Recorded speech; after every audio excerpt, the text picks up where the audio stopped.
चलिए आगे बढ़ते हैं। लंबे समय से सत्ता से दूर कांग्रेस अब फिर से रिवाइवल प्लान बना रही है और इसकी कमान खुद राहुल गांधी ने अपने हाथों में इस बार लिया। देश भर में फिर से कांग्रेस को कैसे खड़ा करना है, इसके लिए राहुल गांधी देश के अलग अलग राज्यों में बैठकें ले रहे हैं। हरियाणा कांग्रेस की संगठन विस्तार का रोडमैप तैयार करने के लिए आज राहुल गांधी चंडीगढ़ थे और इसके अलावा राहुल गांधी के लिए सबसे बड़ा टास्क है हरियाणा में चल रही कांग्रेस की गुटबाजी। इस गुटबाजी को खत्म करने के लिए और हरियाणा में मजबूत संगठन बनाने के लिए कांग्रेस ने 22 पर्यवेक्षक नियुक्त किए। आपको बता दें, हरियाणा कांग्रेस में गुटबाजी खत्म करने पहुंचे राहुल गांधी 2 चरणों में 115 नेताओं से करेंगे मुलाकात।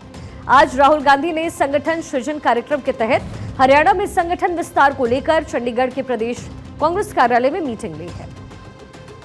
इसमें पूर्व मुख्यमंत्री भूपेंद्र सिंह हुड्डा, सिरसा से सांसद कुमारी सैलजा, राज्यसभा सांसद रणदीप सिंह सुरजेवाला समेत पार्टी के 17 सीनियर लीडर्स हैं जिनकी मौजूदगी थी। तकरीबन 1.5 घंटे चली मीटिंग के बाद राज्य में पार्टी का संगठन खड़ा करने के लिए हाईकमान की ओर से नियुक्त 22 जिला ऑब्जर्वरी के साथ मीटिंग कर उनका फीडबैक भी लिया गया है। बैठक में फैसला ये लिया गया कि हरियाणा कांग्रेस के संगठन विस्तार की प्रक्रिया 10 जून से शुरू होगी। 30 तक प्रक्रिया पूरी करने का लक्ष्य रखा गया। जिला वाइज आवेदन प्रक्रिया शुरू होगी। सूत्रों के मुताबिक राहुल गांधी ने बैठक में कहा है कि संगठन बनाने में किसी नेता की सिफारिश नहीं चलेगी। अगर किसी ने ऐसा किया तो उसके खिलाफ एक्शन लिया जाएगा। उन्होंने कहा कि ग्राउंड में जाकर के ऐसे वर्कर खोजे जाएं जो कांग्रेस के लिए काम करते हों, न कि किसी नेता के लिए। राहुल गांधी से मीटिंग के बाद प्रदेश प्रभारी वीके हरि प्रसाद और प्रदेश अध्यक्ष उदय भान ने प्रेस कॉन्फ्रेंस भी की है। सुनवा देते हैं। अगर कोई सोचता है कि वो डिस्ट्रिक्ट प्रेसिडेंट को अलग कर दे और वो कांग्रेस पार्टी में आगे बढ़ेगा, तो वो आज के बाद गलतफहमी में है। मैं यहां आपको ये बताने आया हूं कि मैं आपके साथ खड़ा हूं और जो भी कांग्रेस पार्टी की विचारधारा की रक्षा करेगा, जो भी कांग्रेस पार्टी को मध्य प्रदेश में बढ़ाने की कोशिश करेगा, उसके साथ मैं खड़ा मिलूंगा। आपको बता दें, कांग्रेस 11 साल से हरियाणा में संगठन नहीं बना पाई है और इसकी बड़ी वजह कांग्रेस के सीनियर नेताओं के बीच गुटबाजी रही। सीनियर नेताओं की आपसी कलह के कारण ही कांग्रेस को 2024 में हुए प्रदेश विधानसभा चुनाव में हार झेलनी पड़ी और इस हार पर राहुल गांधी ने खुलकर अपनी नाराजगी भी जाहिर की। अब राहुल गांधी इस दौरे से सीनियर नेताओं को गुटबाजी खत्म करवाकर संगठन बनाने पर फोकस करेंगे। दरअसल अब कांग्रेस ने देश भर में अपने रिवाइवल का प्लान तैयार किया, जिसकी कमान खुद राहुल गांधी संभालते नजर आएंगे। सत्ता पाने के लिए कांग्रेस ने अपना ट्रैक बदल लिया है। अब कांग्रेस अपने जिला अध्यक्षों को शक्ति देगी ताकि वो संगठन मजबूती से खड़ा कर पाए। राहुल गांधी ने गुटबाजी खत्म करने और मिलकर काम करने का जो आदेश है वो दिया है। राहुल गांधी ने कहा है कि अब कोई भी फैसला ऊपर से नहीं थोपा जाएगा। राहुल गांधी ने यह भी कहा कि अगर कहीं कुछ गलत दिखा तो हम उसे तुरंत बदल देंगे। किसी भी तरह की हेराफेरी बर्दाश्त नहीं होगी।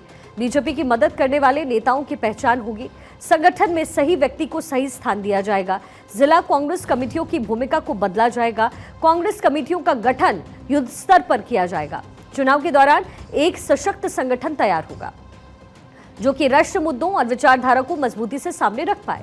तो कुल मिलाकर के कांग्रेस अब जमीनी तोड़ पर मजबूर होने का पर जो है आमदा है। और आपको ये भी बता दें कि कल यानी कि मंगलवार को राहुल गांधी भोपाल के दौरे पर गए थे। उन्होंने कांग्रेस के संगठन सृजन कार्यक्रम के तहत दिन भर में तकरीबन आधा दर्जन से ज्यादा बैठकें की। उन्होंने प्रदेश कांग्रेस दफ्तर के अलावा रविंद्र भवन में भी कांग्रेस के प्रदेश भर से आए हुए जो पदाधिकारी थे, जो कार्यकर्ता थे, उनको संबोधित किया। दोनों ही बैठक में मध्य प्रदेश कांग्रेस के तमाम दिग्गज नेता मौजूद रहे। इस दौरान अपने संबोधन में राहुल गांधी ने राज्य में पार्टी के सीनियर लीडरशिप को भी निशाने पर लिया। राहुल ने कहा, तुझे पता है कि कई कार्यकर्ताओं के हाथ बांधे गए हैं, लेकिन उनमें ये क्षमता है कि वो बीजेपी को हरा सके। राहुल ने अपने संबोधन में जैसे ही रेस का घोड़ा, बारात का घोड़ा और लंगड़े घोड़े की बात कही तो पूरा हॉल तालियों से गूंज उठा। पहले मैं कहता था 2 टाइप के हैं, एक रेस का घोड़ा है, कांग्रेस पार्टी कभी कभी रेस के घोड़े को बारात में भेज देती है और कभी कभी बारात के घोड़े को रेस की लाइन में खड़ा कर देती है। उसको पीछे से वो एक चाबुक पड़ता है, वो वहीं बैठ जाता है। मगर एक तीसरी कैटेगरी है, कौन सा होता है? लंगड़ा घोड़ा। तो ये छांटना है हमें, लंगड़ा कौन सा है, रेस का कौन सा है, बारात का कौन सा है। बारात वाले को बारात में भेजना है, रेस वाले को रेस में डालना है, और लंगड़े वाले को रिटायर करना है।